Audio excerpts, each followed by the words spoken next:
Halo, perkenalkan nama saya Gilang. Saya dosen di Fakultas Kedokteran Gigi Universitas Airlangga. Saya di bagian ilmu kesehatan gigi masyarakat. Nah, ilmu kesehatan gigi masyarakat itu apa sih? Nah, ilmu kesehatan gigi masyarakat itu adalah ilmu yang mempelajari tentang bagaimana bentuk-bentuk pelayanan kedokteran gigi itu bisa fit in dengan pola hidup masyarakat, khususnya pola hidup masyarakat kita di negara Indonesia. Nah, sekarang pada konten kali ini saya pengen cerita soal bagaimana caranya supaya kita bisa tidak panik ketika datang ke dokter gigi. Karena ada banyak kajian yang bisa dipakai, banyak sekali teori yang bisa digunakan untuk mempelajari sebenarnya kenapa sih orang berperilaku seperti ini, kenapa orang berperilaku seperti itu. Oke, informasi pertamanya adalah negara kita ini, Indonesia. Negara kita Indonesia ini ternyata masalah karies gigi, yaitu karies gigi itu gigi berlubang ya. Masalah tentang gigi lah khususnya di Indonesia itu ternyata tidak seperti di negara lain yang sudah tercover, sudah selesai masalahnya, atau mungkin menjelang selesai. Nah, kita ini masih parah banget. Kalau saya boleh bilang, masalah karies gigi mulut saja sebagai masalah utama yang paling sering dialami oleh manusia, jadi gigi berlubang kayak gitu, itu Indonesia untuk anak-anak kecil saja umur 6-12 tahun, tahun 2018 lalu tercatat di Indonesia itu parahnya sampai 93,8%. Nah, sekarang apa yang pengen kita obrolin di sini ceritanya adalah sebenarnya orang-orang ini nih kenapa ya kok bisa kayak gini. Jadi kadang kalau misalnya kita coba lihat kebutuhan untuk pelayanan kesehatan gigi itu kan kayaknya kayak masih tersier gitu ya, masih belakang-belakangan gitu lah. Bisa dibilang kayak kebutuhan mewah mungkin, karena tersier kan biasanya identik sama kebutuhan-kebutuhan yang sifatnya nanti aja nggak apa-apa. Jadi kebutuhan yang sifatnya aktualisasi, kayak misalnya punya mobil, mungkin punya motor, atau mungkin beli emas buat investasi. Kayaknya perawatan gigi dan mulut tuh masih di fase itu. Karena apa? Nggak tahu. Nah, ini yang kita mau coba obrolin bareng dari beberapa sudut pandang ilmu perilaku yang ada di bidang kedokteran gigi. Nah, khususnya di materi yang saya bawain nanti dari episode per episode. Di sini kita akan mempelajari kenapa kenapa orang itu punya perilaku tertentu.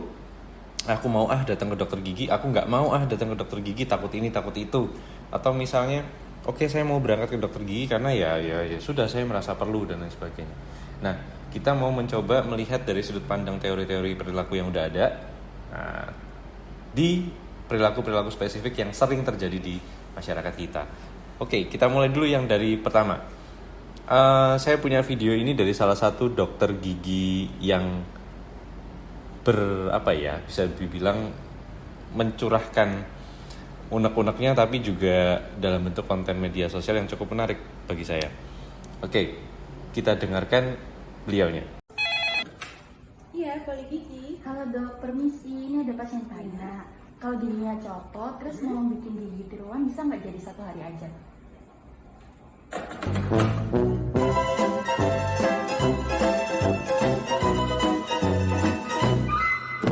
Bikin gigi tiruan. Nah, ini kan sering juga nih orang-orang di luar sana, entah mungkin yang masih muda atau mungkin bahkan yang udah lansia, memerlukan sebuah alat yang disebut dengan gigi tiruan, atau kalau orang awam biasanya bilangnya gigi palsu.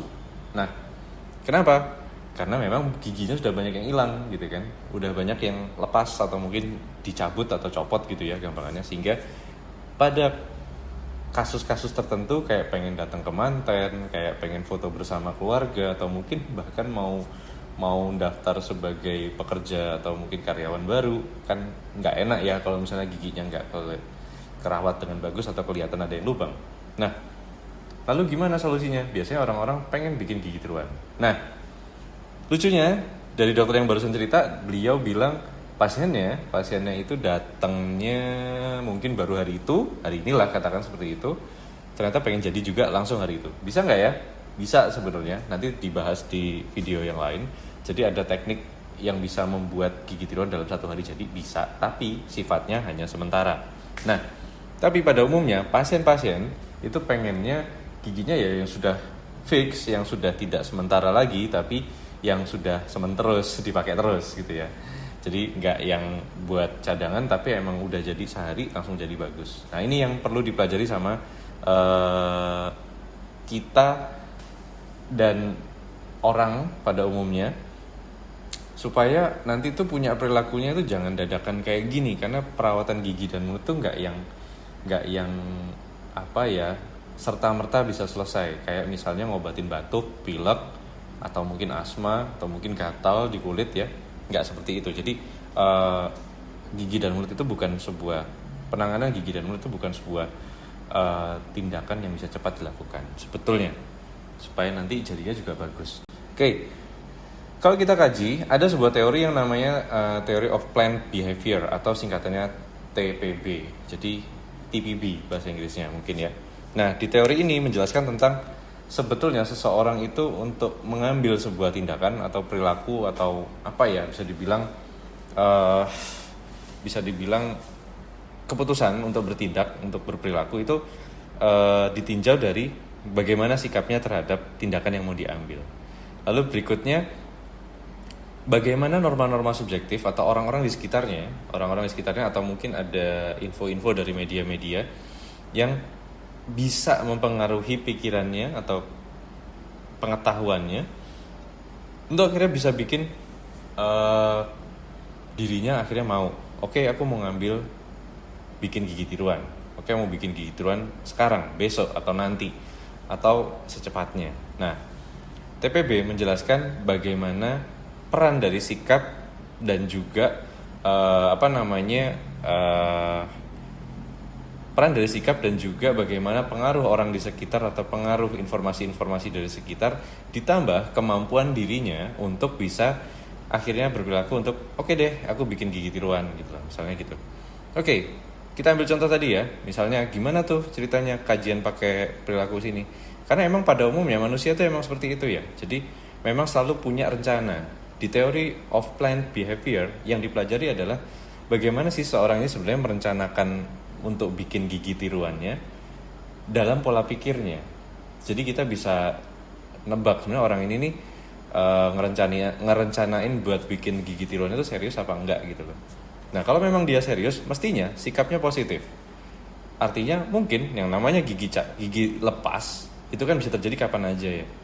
Nah sebetulnya kalau memang dia serius, sikapnya serius, dan emang betul-betul perlu untuk merestorasi kesehatan gigi dan mulutnya dalam bentuk ada gigi barunya, mestinya sikapnya yang terbentuk setelah giginya tercabut, hilang atau lepas, sikapnya mestinya kalau misalnya memang positif, mestinya aduh gigiku hilang. Oke, berarti fungsi kunyahku hilang. Berarti fungsi estetik mukaku juga hilang. Jadi mungkin aku kurang enak dilihat gitu ya. Karena giginya mungkin hilang yang depan. Harusnya sikap-sikapnya ke sana. Dan ditambah mungkin kalau ada orang-orang di sekitar yang mungkin ngeceng-cengin atau mungkin ngomongin dia gimana ya? Kayak misalnya ih jelek banget ya. Lihat orangnya nggak ada giginya di bagian depan. Kalau pakai senyum, kalau dia senyum mungkin kelihatan nggak terlalu bagus.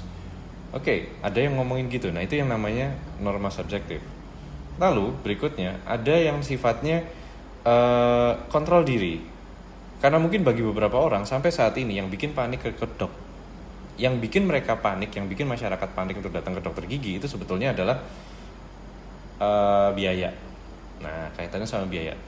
Nah ini yang kaitannya sama kontrol diri. Nah itu dipelajari di Theory of Planned Behavior. Theory of Planned Behavior menyebut bahwa interaksi antara sikap yang nggak bagus ditambah dengan pengaruh dari informasi atau orang-orang di sekitar yang nggak mendukung, ditambah dengan kemampuan dirinya untuk bisa yakin datang ke dokter gigi, ini jadi kombinasi yang cukup krusial untuk menyebabkan seseorang untuk nggak jadi datang ke dokter gigi. Akhirnya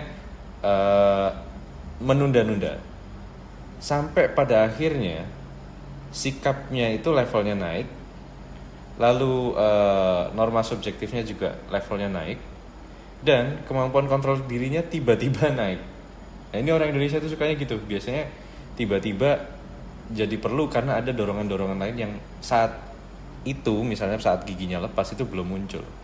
Misalnya besok nih ternyata si bapak ini bakalan mantu atau menggelar pernikahan untuk anaknya, sementara giginya sudah tidak ada 3 biji misalnya.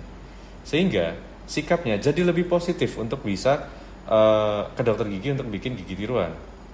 Karena kenapa? Dia nggak mau malu dong sama calon besannya atau mungkin mantunya misalnya, masa giginya hilang pada saat foto bersama misalnya gitu ya. Sikapnya jadi lebih positif.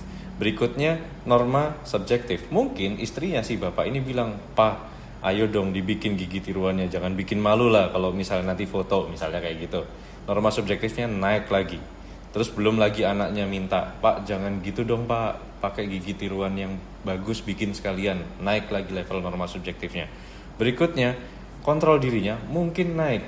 Oke deh, kayaknya kali ini aku harus pakai uangku yang buat ya, entah keperluan yang lain ya, tersier yang lain, akhirnya dipakai buat beli atau bikin gigi tiruan. Nah, akhirnya dengan kombinasi 3 aspek ini tadi yang kencang menurut TPB, maka bisa memunculkan orang untuk punya niat yang lebih baik dan akhirnya bertindak untuk datang ke dokter gigi. Tapi kalau bisa jangan dadak-dadakan ya. Tapi kalau bisa jangan dadakan ya, kasihan dokternya. Planning itu penting. Jadi konsultasikan apapun yang Anda cemaskan atau Anda panikkan, apapun yang Anda konsultasikan pada kami dokter gigi, apapun yang Anda cemaskan tentang apapun konsultasi. Berikutnya pesan kami adalah jangan cemas, besok boleh ke dokter gigi, besok ke dokter gigi. Jangan cemas, besok ke dokter gigi. Pesan dari kami adalah jangan cemas, besok ke dokter gigi. Konsultasikan segala keluhan Anda kepada dokter gigi yang emang udah Anda percaya dan juga Anda yakini bisa membantu keluhan-keluhan Anda. Bisa membantu keluhan-keluhan Anda yang dirasa cukup mengganggu untuk kehidupan sehari-hari Anda. Terima kasih. Saya Gilang undur diri, sampai ketemu di episode selanjutnya.